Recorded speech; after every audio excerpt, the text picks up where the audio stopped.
Pittsburgh Steelers fans, Kevin Smith with you, doing another call sheet breakdown. And here we are, day one of free agency, and the Steelers have caught a big fish, man. They signed Russell Wilson. I didn't think it was going to happen. I talked about that, I think, on a few podcasts leading up to all this. I did not think that they would reel in Russell Wilson, but they have, to compete with, and I should air quote that, compete with Kenny Pickett for the starting job. It certainly feels like they brought Russell Wilson in to be their starting quarterback. So the big question is, what does he bring to Pittsburgh? What are the Steelers going to get?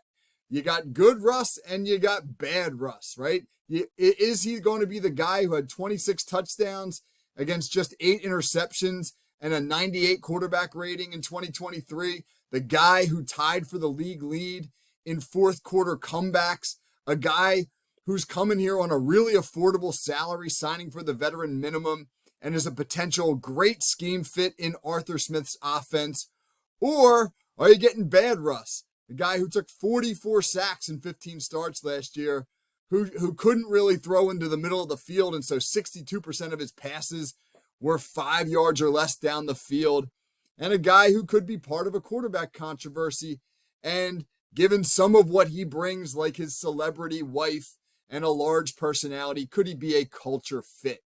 All right, so let's break it down, man. Let's analyze what's Russell Wilson bringing to Pittsburgh as the Steelers' potential new starting quarterback.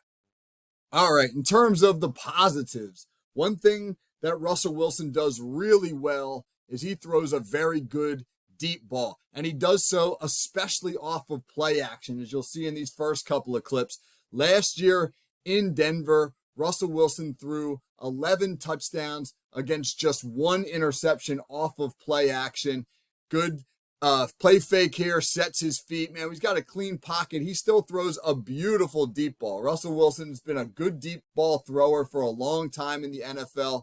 And again, 11 touchdowns off of just 1 interception last year using play action. Look at this beautiful throw. Beautifully placed ball, sets his feet, throws a dime on a deep corner route. That's not an easy throw. He can still really make that good deep throw down the field. Here's a beautiful ball into the hole against cover 2. In cover 2, man, you're going to see this, and your safety slightly out of the picture. Try to get over here, trailing corner underneath it, and you got this tiny little window in which you want to locate your throw. And Wilson does a great job here from the far hash, just throwing a dime into that little hole against cover 2. Again, man, when his feet are set and he doesn't have a whole lot of clutter, he is an accurate deep ball thrower, and that is something that the Steelers are certainly going to look to take advantage of in the new offense with Arthur Smith. We talk about that Arthur Smith offense and how much success Wilson had off of the play action game. You can bet, man, there's going to be an absolute ton of just play action and movement-based stuff in this offense. I think that's one of the reasons Russell Wilson is here. I think he found Arthur Smith's offense with all of its pocket movement and its play action game beneficial to his style right now. So expect to see a lot of sail concepts like this one coming off of the run game in Pittsburgh this coming season. You saw in that last clip, Wilson being able to move out of the pocket on the bootleg action. He's really good at manipulating the pocket, using his footwork to find space, keep his eyes down the field. Good example right here, sliding up in the pocket and then out to his left. Really then throwing a dime, giving his receiver an opportunity after the catch to run with it. Just again, man, nice job. Eyes down the field, but feeling the pocket and where he's got space to move in that pocket. He's a really great creator still, Russell Wilson. He can create with his legs. He can run the ball if need be, right? Look at him here, man, stepping up through the pocket and then taking off. I mean, Russell Wilson's 35 years old. You're not going to see a ton of this, certainly not what you saw from him 6, 7, 8 years ago, but he can do it when he needs to. Again, manipulating the pocket in ways that allow for the Steelers to make plays. This is especially important down near the goal line where the field shrinks, gets a little bit harder to find windows. Sometimes quarterbacks have to be able to create their own plays, and Wilson's still really good at this, man. Watch him here, just sort of sensing the rush and now just finding a little area outside the pocket that he can use to let his receivers break open. He's going to be really, really good at this kind of stuff and finishing drives near the goal line when maybe the openings don't happen naturally and he's got to create something on his own. So there's a lot to like still from Russell Wilson's game. Again, man, mobile, right? Play action, good deep ball thrower. All of these are things that Arthur Smith's offense is going to emphasize. But he wouldn't be in Pittsburgh if there weren't serious flaws in his game. Where is he really struggling right now? Well, I mentioned in the beginning that 60-some% of his throws last season were 5 yards or less from the line of scrimmage. That's because he really struggles in the intermediate areas. He struggles to recognize coverage in the middle of the field, and he can be late with the football there. Watch him here, how late he is to get this crossing route out. And obviously, he's got to have this ball out now, and he holds, and he's late, and that obviously gets picked. I mean, if you're late in the middle of the field, bad things happen. Here's another one down near the goal line. Just too late holding the football, letting the corner now undercut this post route in the end zone. Russell Wilson's average time to throw last year of 3.08 seconds was the second slowest in the NFL. And if you're late down here, that's what happens. He also struggled when he got clutter in his face. I mentioned the sacks. He took 44 sacks in 15 games. That was one of the highest percentages in the league.